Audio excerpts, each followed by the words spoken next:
I'll be honest, didn't change the material a whole lot. So, it's like writing jokes or something. You do it up front, and then you want to utilize the material a little bit, right? So I'll introduce myself. I'm Jim Gravenbauer. I am pin number 948, activated in 1973. That sounds like a long time ago, doesn't it? So, and it was. But I got my BS and IE here. Went to Creighton, got my MBA, and got a MSI at Purdue. And I'm married to Lisa Ritter Gravenbauer, who was with Zeta here. I don't think there's a Zeta house here anymore. So, and that's unfortunate because it was a great house.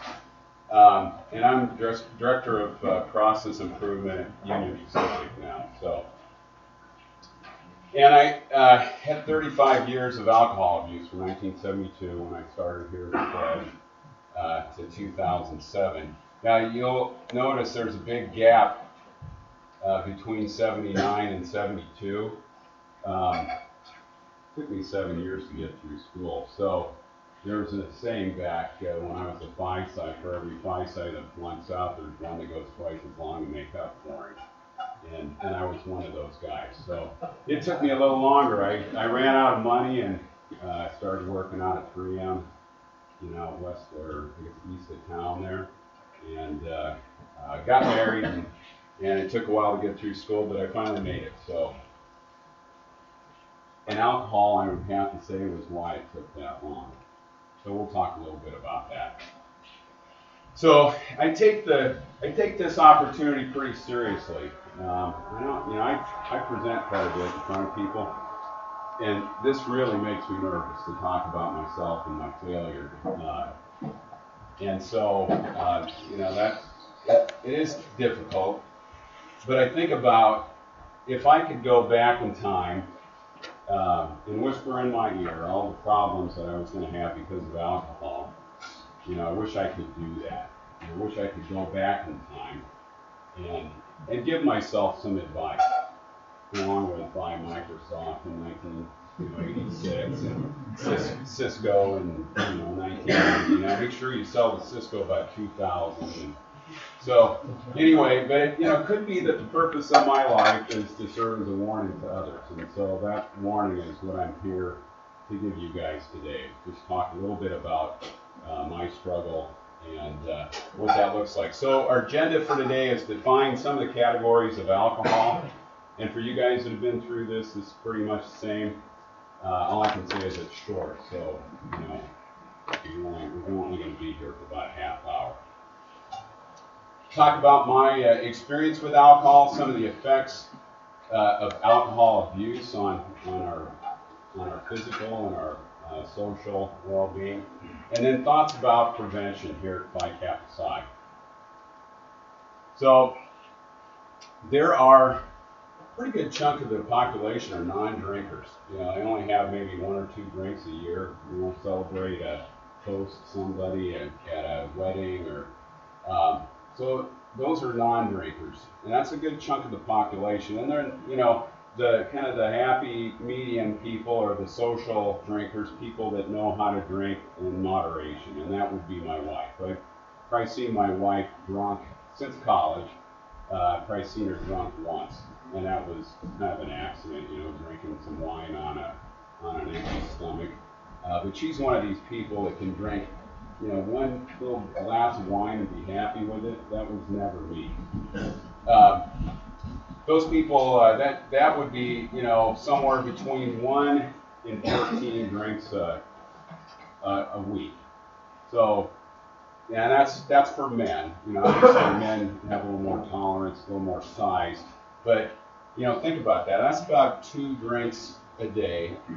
They actually say 1 drink a day is good for you. A glass of wine or something has a beneficial effect. I'm pretty sure it's because if you're tolerant enough or have enough discipline to only have 1 drink, you're probably disciplined about a lot of other things. A lot of the way you eat and everything else. I'm one of those people that if I put a jar of peanut M&Ms in front of me, they're going to be gone. Then problem drinkers, and about 16% of the population are problem drinkers, and those are people that are drinking somewhere between 15 and 28 drinks a week. When you think about that, you're getting into binge drinking every night. You guys know what binge drinking is defined as? What's binge drinking? Binge drinking is 5 drinks in an evening. When you're drinking 5 or more drinks in an evening. Binge drinking, we'll talk about that a little bit. And then there's chronic drinkers, and I probably fell into this category. 5% of the population, about 1 in 20 people, are chronic drinkers, and that's over 28 drinks a week. That's a lot of alcohol. But if you're drinking a 12-pack every Friday and Saturday night, that's pretty easy to make that number. So that's kind of the drinking categories from non-drinker to chronic drinkers. Now, what is alcoholism? Alcoholism is a continued consumption of alcoholic beverages despite health problems and negative social consequences. So, from my personal experience, I have a lot of GI problems. I actually have like an intolerance to gluten, which I didn't really realize I had. But we used to call it, in college, we called it the Schlitz shits. So explain what Schlitz is. Schlitz was a brand of beer that was considered kind of a premium beer back in the day.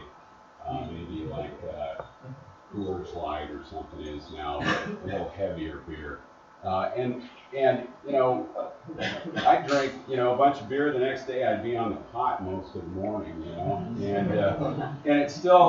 it never registered to me. Maybe you got to do something different, I never solved the problem. I had a problem, and I didn't apply a countermeasure to it. And then the other thing is you have negative social consequences. So, my wife and I started dating when she was a college girl. She drank, but once a woman gets pregnant and has kids and has responsibilities that come on, they learn pretty quick that I can't get drunk and then get up the next morning and take care of kids. And I went ahead and continued my drinking and let her take all the burden of being a parent. So that caused me negative social consequences. And we'll talk a little bit about more of that. But it's these two things. If you, despite health issues and social consequences, you continue to drink, then you're an alcoholic. And then alcohol dependence is where it's alcohol abuse combined with tolerance. So some people have a lot more tolerance for drinking than others do. And over time, you build up tolerance so you can drink more. And then you have withdrawal symptoms. So when you don't drink, you have withdrawal symptoms. I would, every 5 o'clock every night, I would feel crappy. And I'd have a couple glasses of wine, and all of a sudden I'm feeling really good. And I'm thinking, the wine's giving me a little energy. I never thought about the fact you're alcohol dependent. I was an alcoholic, and I was dependent on alcohol. But that happens over time, and we'll talk a little bit about that. So there's a theory of relativity that in my mind, I was able to justify my drinking because I was one of those people that got up every morning and never missed a day of work. I was a high-functioning alcoholic. I never lost a job, I did some other things we'll talk about, but I felt like this guy's an alcoholic, I'm not an alcoholic. So, I always thought, if somebody else is worse than you can see that person, you're okay, because there are people out there that are real alcoholics, but I was an alcoholic.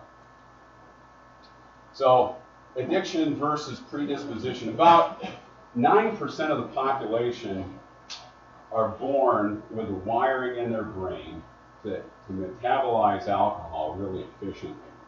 And so when they take alcohol the first time, when they drink alcohol the first time, it's almost like crack cocaine. I mean, it just plugs into all the receptors in their brain, and they just know that this is for me. They're born alcoholics. Now, the other portion, and we saw that, what was it, about 25% of the population had problems with alcohol. The other part of the population use alcohol, to deal with stress instead of using, physical exercise, go for a run, that kind of stuff.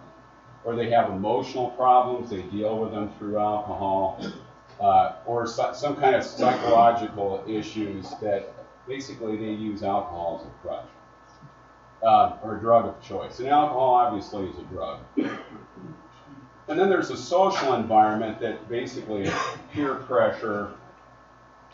It's being around people that drink and being in a culture of drinking that you become, I don't know what the word for it is, but you just become accustomed to alcohol as part of the social life. And so that's how the other portion, other than the 9%, become alcoholics. And I probably in that social environment, but I also used alcohol to deal with stress. So this Phi Kappa Psi in 1974, this is right down here in the chapter room, in the dining hall actually. And this is a pledge. This is an activation, and you can see the pledge paddle and the pitchers of beer. Part of our activation ceremony was to chug a pitcher of beer. So part of being a Phi Psi was to be a drunk. I mean, it wasn't just prevalent; it was expected. And this guy here died in an alcoholic-related accident. Steve Kimmel. Steve, same age I am, same pledge class. Incredible career ahead of him. His dad owned Republic Electric over in Davenport. Millionaire. This guy had a huge life in front of him, and he got drunk and he was jumping off of a tree into the Missouri River and slipped and fell and broke his neck. Alcohol related. There's a guy back here, Pat Capon. Pat was a Phi Psi. Yeah. That was a Phi Psi, and Pat was, he was part of the drinking culture. Pat had so many sayings about alcohol. It was like I was too drunk to drive, so I was too drunk to walk, so I had to drive. And we all laughed about that. That was just part of being a Phi Psi, I wrecked a car, ruined my neck. I still have chronic neck issues. I had a girl there were 7 of us in my Volkswagen. There was a young lady in the seat next to me on John Segura's lap, and her head knocked the windshield out of the car. I still wonder where she is and if she's having the same neck problems I have. I've actually kind of done some research on where she's at. But she had neck problems right away. I know she's got neck problems now. But alcohol was just, it was part of our life, and we just accepted it. We never did any problem solving. Hey, we got all these guys getting in car wrecks. There are people flunking out of school. It's just the way it was here. So there's an old saying: you're not an alcoholic until you graduate from college, because it's just being young and drunk was acceptable back then. It was an 18 state. But you guys came here to go to college, not to learn to be drunks. And so I think we have a better culture here. And the whole point of saying this is I think we're in an environment where you guys are supporting each other not to be drunks instead of peer pressure that forces you to be drunks. So we used to laugh about, we'd do a circle around a keg at the end of the night and make sure that it got drank, because alcohol abuse is allowing beer to go to waste. And then you'd be so hungover the next day, your whole day was wasted. And I think about, oh my God, that beer was worth nothing compared to my next day. But that's just the way it was. So I'm kind of wired. My stop button is really not very well wired. I got a pretty firm start button. In other words, if I was if I had something to do, if I had something like when I was coaching soccer, I'm not going to be drinking when I'm around kids, or if I had something to do, I was responsible about that. My problem was once I started drinking, my stop button wasn't wired very well. So, that was my downfall, along with just kind of getting in a routine of drinking every day. So, and I felt that alcohol dependence, that I would swear to God that I wasn't going to drink that night.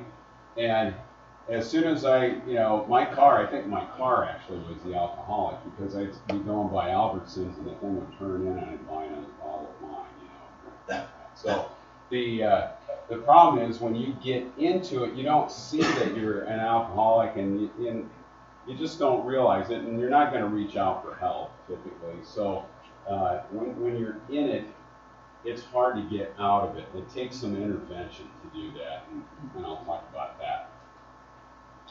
So this is my family. My wife, Lisa, the Zeta, she's a PhD in information systems, got her PhD from University of Nebraska Medical Center.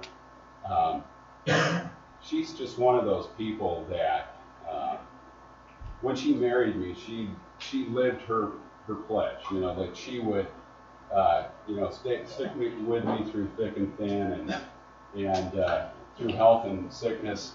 A lot of women would have dumped my ass, but she saved my life. I've got 3 beautiful kids: Kurt, my son Ross, who's in the Navy, and our daughter Claire. So I have a lot to live for, but you wouldn't think so by the way I was acting when it comes to alcohol. So I passed out this test. This my wife finally had enough, and I quit drinking a number of times. But she finally had enough, and she said, "Look, you either get help or you're out of the house." And she got support from her sister and had kind of an intervention, so to speak. And she basically forced me into rehab. And so I got counseling. I quit on my own for about a month, and then she said, "Good, you're a dry drunk now, so now you need to get some help and figure out what's going on in your head, that emotional part." And so, going down this list, this is a test that my counselor gave me to talk about, are you really an alcoholic? And so this is meant, if you answer 3 of these questions yes, then you obviously have a problem with alcohol, and you need to deal with it somehow. And so we'll talk about that. But so do you use alcohol to gain confidence, relieve stress, escape sleep? I did. And to gain confidence, I was kind of a homely kid, short, small, growing up.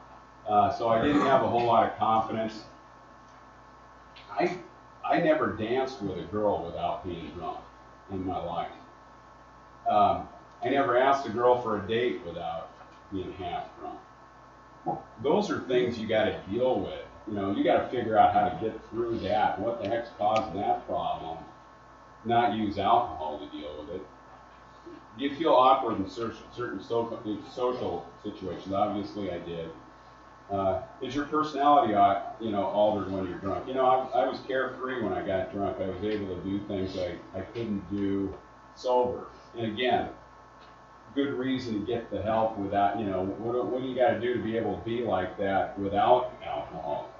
if it's good things. So a lot of the stuff is bad.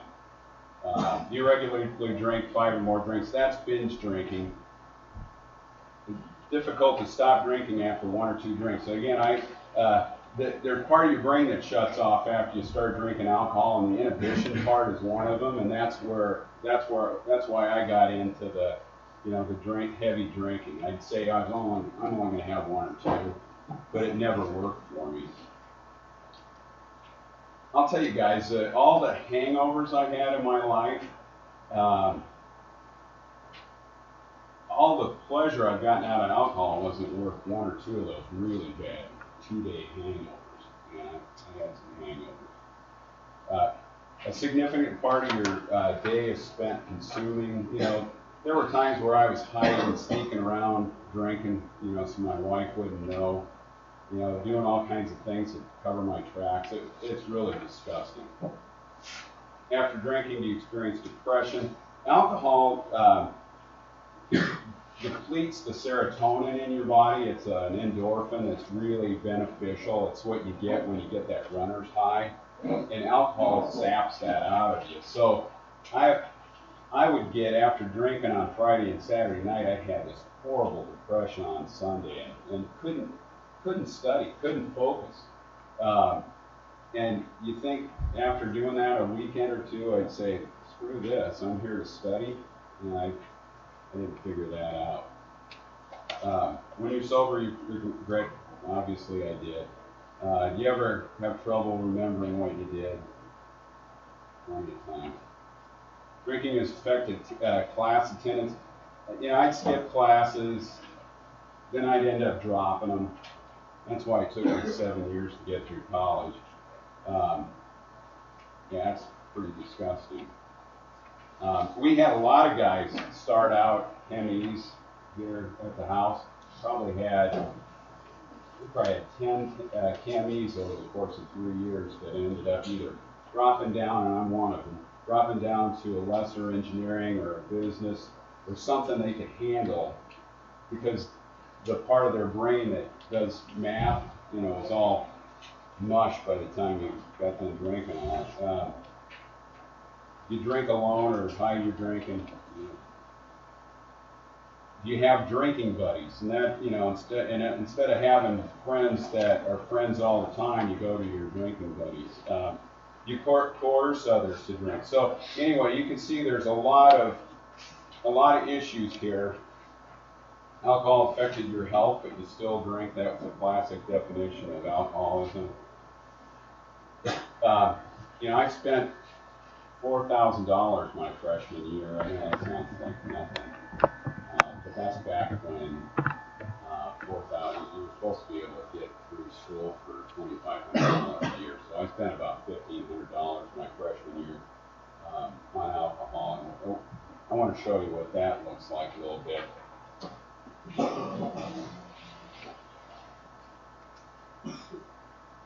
So this is when I was going through treatment. I put together how old I was and how many drinks I had per week. These are days. So I had about 34,000 drinks in the course of my life. And that cost about $351,000 if you look at the present cost of that revenue stream. So if I had taken that money and invested it in a house or something else or stock portfolio, that'd be worth $250,000 right now. And calories. So this is how many calories I'm consuming a week. So 4 drinks at 125 calories is 500 calories a day. And you look at that, 3,500 calories. I was consuming 3,250 calories at the end when I quit. That's a pound a week. So I weighed about 195 when I quit drinking, and as soon as I quit drinking, in about 4 months, I was back to 175. it was amazing. I mean, I didn't change anything else. I didn't increase my exercise, didn't do anything. But I went back to my natural weight. I was adding a lot of calories in my diet. So that's crazy. Now, if you're working out all the time and running marathons, you can probably live with the calories. I just couldn't.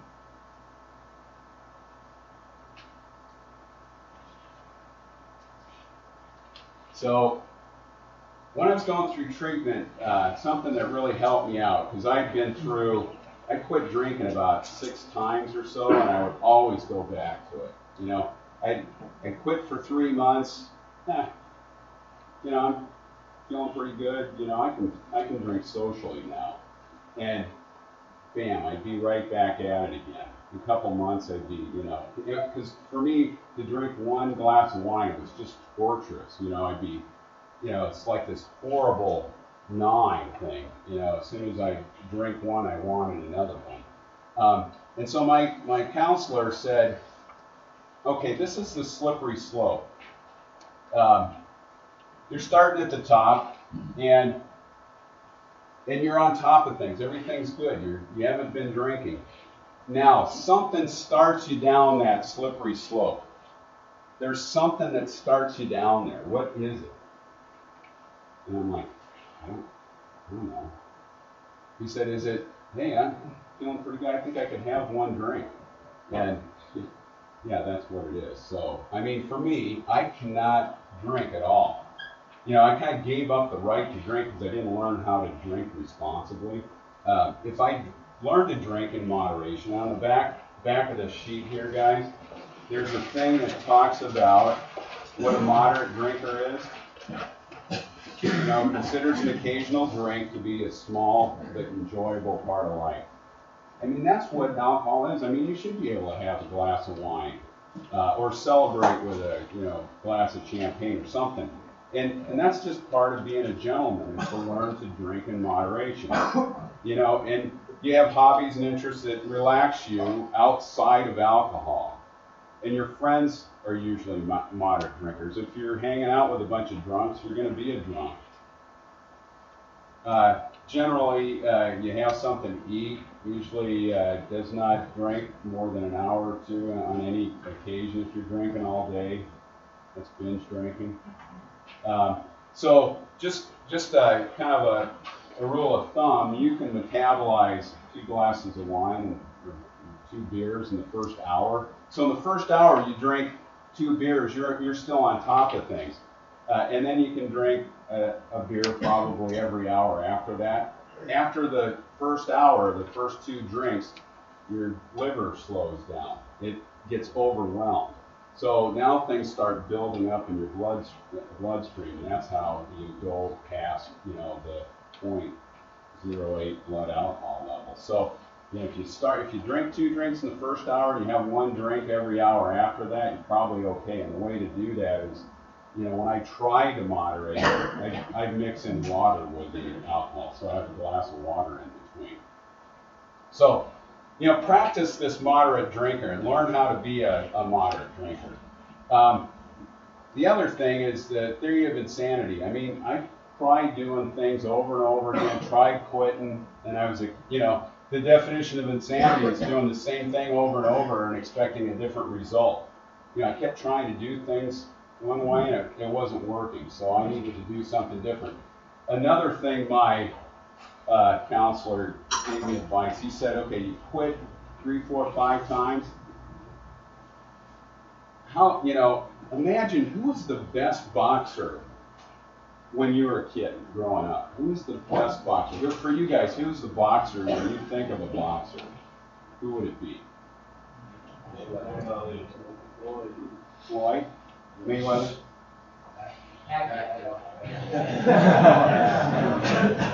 So, how many of you guys, could get in the ring with him and go around? So, I mean, seriously, if I got around with Ali and I wasn't faster than he was, like running around, he would have killed me, would have, knocked my head off. What are the odds then that I can train And I can do I can really work out.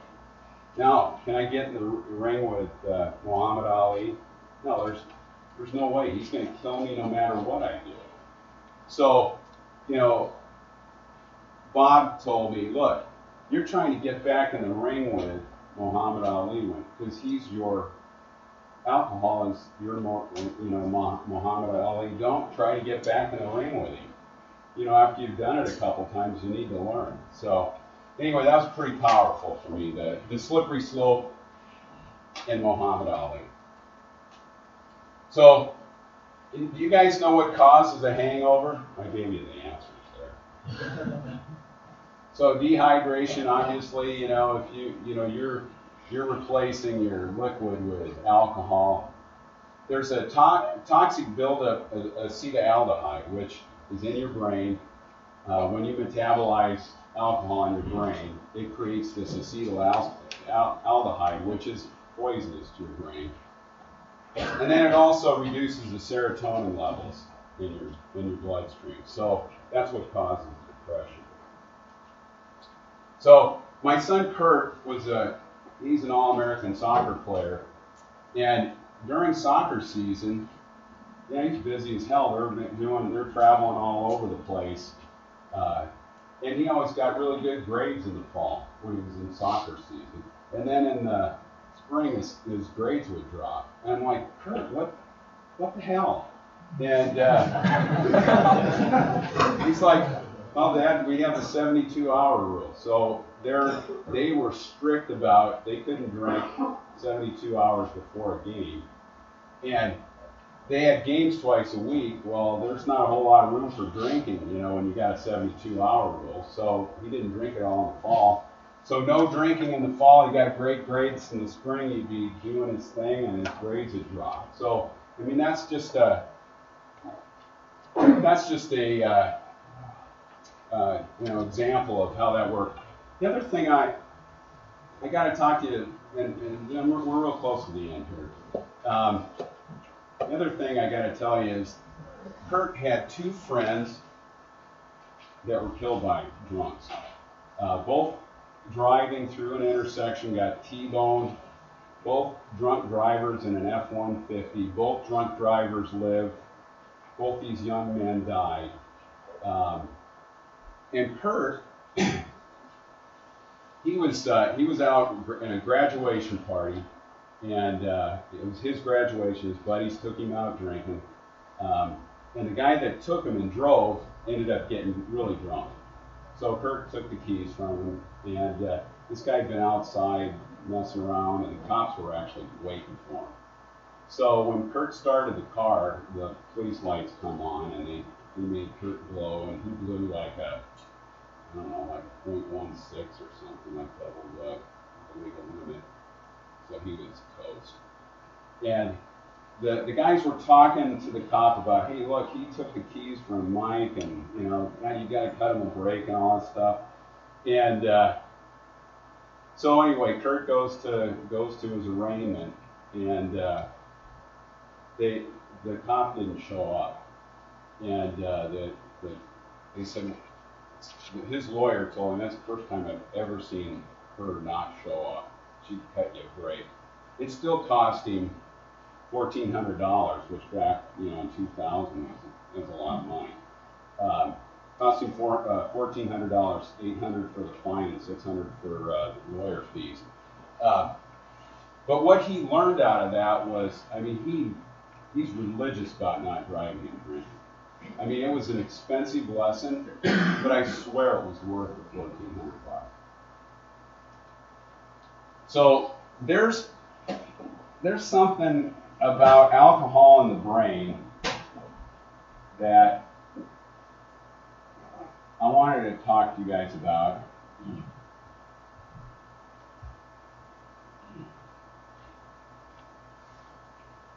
So there are quite a few studies out there, and I would love to have you guys do some research on this. In fact, if I were the president of the university, I'd have a survey class at the beginning of every freshman year where you have to do research on what alcohol does to the brain. So the cognitive part of your brain that's growing from the time you're 15 to 25, it's where it grows the fastest. It's the frontal lobe.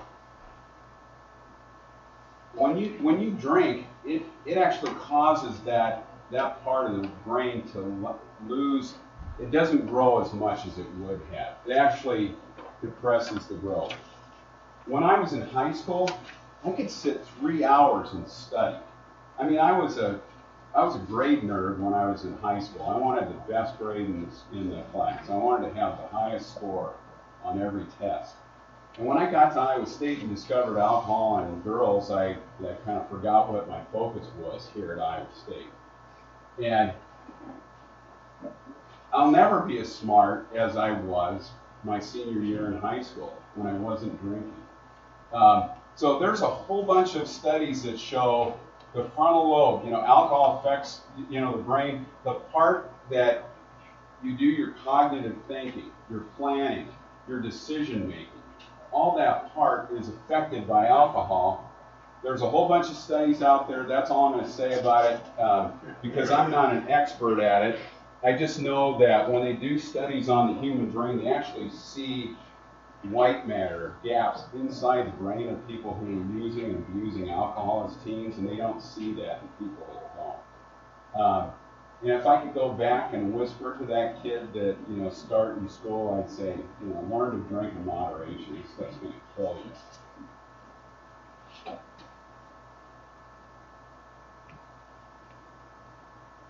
So, first you take a drink, then the drink takes a drink, then the drink takes you.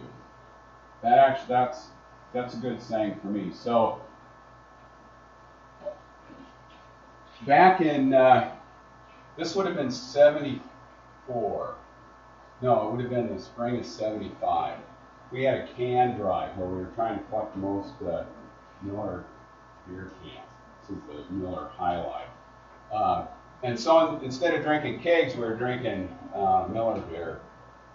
And we had a can drive. We were trying to win I think it was a pool table. And in fact, there's a funny story. I'm on the way to that party with my girlfriend, and she says, I'm not drinking that Miller beer.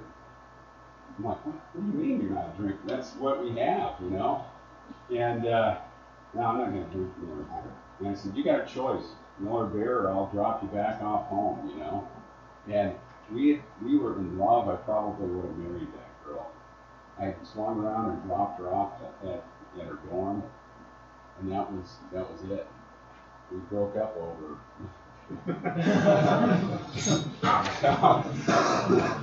I didn't like Miller beer that much either. But it was free, and it was it was part of the house this was a house function, and we're gonna win that, and I'm gonna drink as much Miller beer as I can. Now this goes back, I don't know, maybe 8 years ago. You guys were collecting cans. After football games for the Girls and Boys Club. And so the culture then, drink beer, try to win a race. And here you guys have a culture now that supports, not being drunks. I think you're really lucky to have that culture. Not saying that you're not drinking, but the house itself doesn't support alcohol. And boy, if I had my choice, if I could go back, I wish it had been that way for us. And I'll be honest, I probably went to the Feisei house because it looked like it was a lot of fun. But you got to have your fun in ways that don't end up killing you. So one of the guys after a talk a couple of years ago said, one guy that really has a problem with alcohol, he was at the talk, but I could tell he wasn't listening. And I didn't address this. So I didn't address this 4 years ago. I think I might have added it 2 years ago. So what do we do about a brother with a problem? Somebody that's drunk, gets drunk all the time. Somebody that we can see is not going in the right direction, going to lose their scholarship, drop out of school. What can we do for them? Yeah, obviously, if you got a guy that's drunk, you're gonna do whatever it takes to keep him from driving. That's just part of our, courage to care. You guys got to have the courage to care about your brothers. So if you got a drunk, you make sure that you don't let him drive. When people are sober and you can talk to them, you're not probably going to be able to lecture to them about, I don't know that I could have ever done that, lecture to them. But you could ask them questions to open their mind. Do they think that alcohol is causing a problem? Somehow you got to figure out how to talk to them about it. My wife had, a lot more over me than you guys got over your brothers. But, she intervened. And, God bless her for doing that. And I don't know what it takes to have that courage, but somehow you got to muster it up. And then, basically find, something else for the guy to be driven to. Figure it out. I mean, let's talk about it as a team. If you ever have a problem, reach out to Bill. You can reach out to me. There's counselors on this page back here. There's a student counseling service, and there's a number there. If you're one of those people, or somebody is, talk to these guys. They're professionals. I'm not a professional. And then there's a bunch of references here. I think you guys would find it interesting to do some research on it. So what next? What do we got to do so that 35 years from now,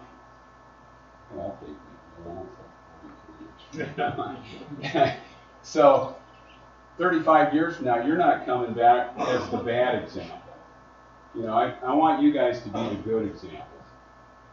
And if you're one of those 9%, that hey, the first time I ever drank, I was hooked. You're probably one of those people that can't drink. I mean, I'm not telling anybody they can't do something, but if you're going to live a full and fulfilling life, you're one of those people that just is going to have to stay away from it. We've got a good environment here. You guys can make it even better. So, hey, doesn't the house look good with all those trees in front of it? Okay, so I don't know. Do you guys have any questions? So you're confronted as a student how many brothers you have? Never. We had a couple guys who were real serious students and didn't drink. And nobody looked at them and said there was something wrong with them. But on the other hand, they weren't looking to us and saying, what are you doing with your life? Have you thought about that you might be missing classes, or you might, like I said, I kept working myself down I went from chemical engineering to civil engineering and geology to industrial engineering, stuff that I could do without those deep cognitive skills. I got really lucky because I'd worked really hard in high school and I had a really good background, and I was able to coast for a couple of years with what I had with all the pre-calc and all that stuff. If I'd come in and been struggling from the get-go, and I think part of it too was, so I'm not answering your question. I'm talking about me. But no, we never had people ask us, what are you thinking here? My dad knew I was struggling, and he couldn't do anything. Because I was financially independent. I'd saved my money for college, and then when I ran out, I had to go to work. But he didn't have the financial thing to hold over you. If you don't hold it 3 point, you're going to have to pay your own way. He didn't. Unfortunately, he didn't have that kind of clout, but he knew I was struggling. And I got a few lectures by him, but it wasn't enough to stop me. But again, I kind of come right back to Iowa State, and I was in that culture of drinking and laughing about, getting drunk and doing stupid things.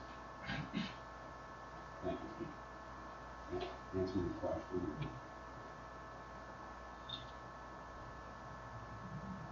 Okay. you guys have any questions, I'll be cleaning up here. So, thanks for your time.